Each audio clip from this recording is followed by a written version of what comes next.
हमारे साथ हमारे कुछ खास मेहमान भी जुड़ रहे हैं, कुछ संवाददाता भी हमारे साथ जुड़ेंगे। दौसा से देवेंद्र नरूका जुड़ेंगे, साथ ही जयपुर से बालवीरेंद्र सिंह शेखावत हमारे साथ होंगे और ख़ास मेहमानों में हमारे साथ एसपी मित्तल साहब होंगे। राजनीतिक विश्लेषक के नाते से आप जुड़ेंगे और ममता त्यागी जी हेल्थ एक्सपर्ट के नाते से जुड़ रही हैं। बहुत बहुत स्वागत आप सभी लोगों का। ममता जी के पास चलते हैं। ममता जी, पूरा मामला मैंने शुरुआत में ही बताया, सचिन शर्मा का ब्लड ग्रुप जो था वो ओ पॉजिटिव था, ओ पॉजिटिव ब्लड चढ़ना था, लेकिन उसकी जगह A B positive blood group चढ़ा दिया गया।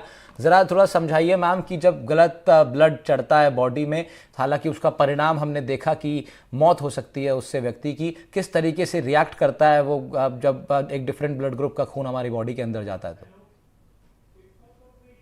हमारे जो ब्लड है उसमें एंटीजेंस होते हैं, यानी प्रोटीन्स होते हैं जो हमारे अंदर की जो एंटीबॉडीज होती हैं उनसे रिएक्ट करते हैं।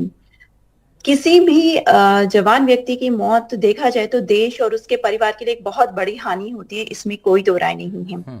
और इस मामले को पूरी तरह से इन्वेस्टिगेट करने की बहुत ज्यादा जरूरत है। क्योंकि ये चीज आज तो एक बच्चा गया है या एक नवयुवक की डेथ हुई है, कल को किसी और के लिए भी ऐसे दोबारा से कोई कारण ना बने।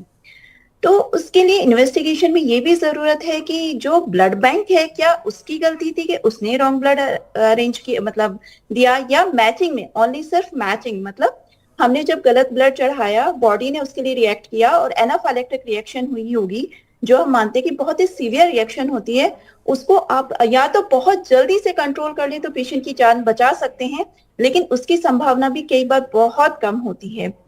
दूसरा मैं एक चीज कहना चाहूंगी थोड़ा सा यहाँ पर कि जैसे एसएमएस कॉलेज काफी ज्यादा ओवरबर्डन भी हो सकता है। हमारे यहाँ मेडिकल के अभाव या सुविधाओं के अभाव या पेशेंट या सिस्टर्स ओवरलोड होने की वजह से भी शायद कुछ गलतियां कर डालते हैं, लेकिन ये गलती ऐसी है डेफिनेटली कि जिसको किसी भी रूप में कंपनसेट करने की तो शायद अगर हम डॉक्टर के मनाते भी देखें तो नहीं सोचा जा सकता। तो इस चीज पे बहुत ध्यान देने की जरूरत है कि आज जो हो गया ना तो कभी ऐसा दोबारा कभी किसी के साथ ना हो, और उसके लिए हर एक स्टेप पे इन्वेस्टिगेशन, हर एक स्टेप पे प्रोटोकॉल प्रॉपर फॉलो किया या नहीं किया गया उस पर भी ध्यान देने की जरूरत है। एंटीजन एंटीबॉडी की रिएक्शन को कवर कर पाना कई बार इतना मुश्किल हो जाता है कि आप पेशेंट की लाइफ 2 मिनट के अंदर या हार्डली 1 मिनट के अंदर अगर बचा पाए तो बचा पाए, अदरवाइज इम्पॉसिबल हो जाता है। बिल्कुल, ममता त्यागी जी बता रही हैं कि किस तरीके से बहुत ज़्यादा प्रोबेबिलिटी जो है वो बचती नहीं है पेशेंट को बचाने की जब इस तरह की चीज़ें हो जाती हैं।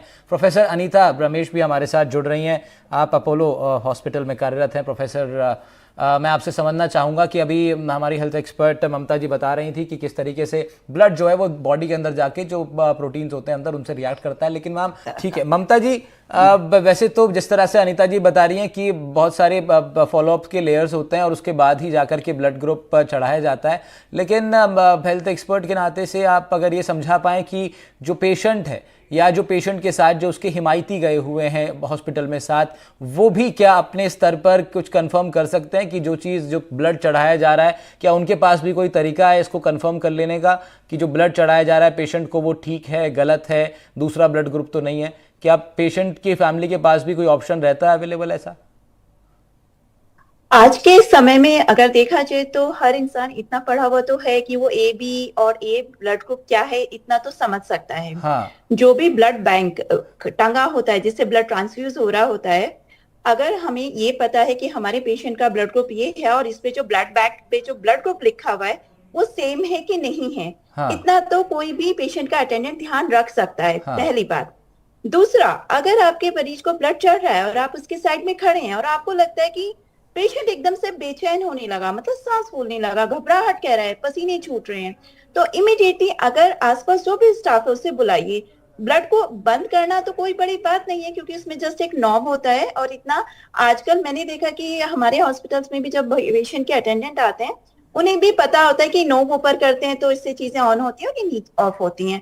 दौड़ के जितना जल्दी से जल्दी आप नर्सिंग हेल्प के लिए ले सकते हैं उतनी ही हमारे पेशेंट की सेफ्टी बढ़ जाएगी और पेशेंट के बचने के चांस बढ़ जाएंगे। एटलीस्ट जो बेसिक जो जानकारी है वो जरूर पेशेंट और उसकी फैमिली देख सकती है, मगर ऑफ कोर्स उसके भीतर की क्या डिटेल्स हैं, कहाँ से ब्लड आया, और वो तो फिर एक भरोसे पर ही चलता है, और इस भरोसे का ही ये पूरा सिस्टम है पेशेंट और डॉक्टर के बीच का। कभी कभार इसमें जैसे अनीता जी बता रही थी बहुत रेयर चांसेस होते हैं